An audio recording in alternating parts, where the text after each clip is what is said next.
We begin in Niger, where a group of military officers has announced a coup on national television. They said they've dissolved the constitution in the West African country, suspended all institutions and closed the country's borders. Protests erupted in the streets in response to the attempt to overthrow the government. The country's President Mohamed Bazoum was detained by troops from the Presidential Guard on Wednesday, although the soldiers made no mention of him in their announcements. This day, July 23rd, 2023, we, the Defense and Security Forces, meeting within the National Council for the Safeguard of the Homeland, have decided to put an end to the regime you know. This follows the continuing deterioration of the security situation and poor economic and social governance. Reaffirming our commitment to respecting all commitments entered into by Niger, we reassure the national and international community that the physical and moral integrity of the authorities will be respected in accordance with the principle of human rights. Well, the apparent coup attempt has drawn strong international condemnation. The French Foreign Minister condemned, quote, all attempts to take power by force. The US Secretary of State Antony Blinken also denounced the situation, making these comments during a visit to New Zealand. We are very closely monitoring the situation and developments in Niger. I spoke with President Bazoum earlier this morning and made clear that the United States resolutely supports him as the democratically elected president of Niger. We call for his immediate release. We condemn any effort to seize power by force. Well, earlier I spoke to the BBC's Nicholas Ngozi, who's in Dakar following the story.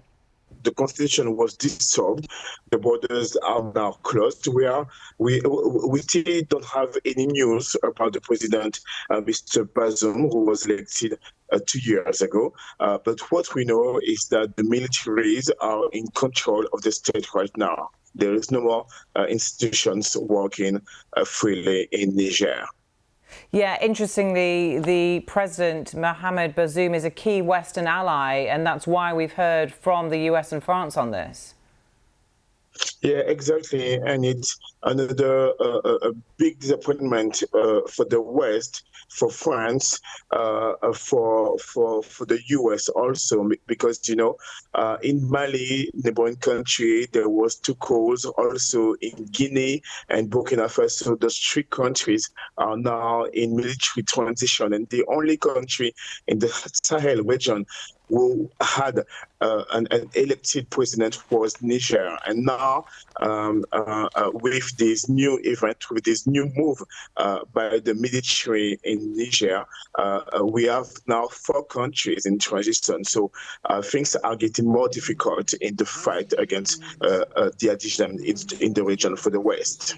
Nicholas, we know that there were protests on the streets. Do we know what the situation is like out there now? I've spoken with activists, also with correspondents, and it seems that everything came back to normal. Everything is calm. There are a lot of militaries in the streets. As I said, the borders are closed, but it seems that there is no more gunshots as we could hear, as people could hear earlier yesterday. Things seems to get back to normal. So do you think the danger point, the pinch point might be over for now then? What could happen next? So, the president of Benin, Patrice Talon, arrived last night in the country.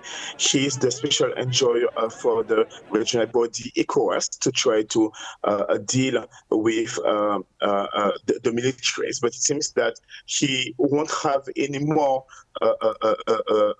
not much to do, because they already announced that they suspended the constitution. We are now waiting to see what is going to happen for Mr. Mohamed Bazoum.